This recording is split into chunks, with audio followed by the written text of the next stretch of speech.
Ang buhay ng tao ay sadyang maikli lamang, kaya atin itong alagaan, pagyamanin at palagahan. Kaya tayong mga kabataan, pangalagaan natin ang ating katawan. Kumain ng masustansyang pagkain, gulay at prutas ang dapat kainin. Maayos na pangangatawan ay dapat panatilihin upang tayo'y maging malusog at hindi sakitin. Mga junk foods at tsokolate sa mesa'y makikita ng mga taong nasisiba. Mga pangarap na tinataya, baka mawala rin bigla. Bawat paglalakbay ay may baku-bakung pagdadaanan.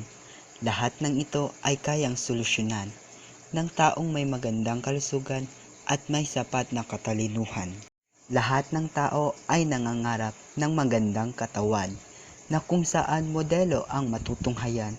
Ang tunay na maganda at matikas na pangangatawan ay mayroong gatas at prutas sa kabuuan ng tahanan.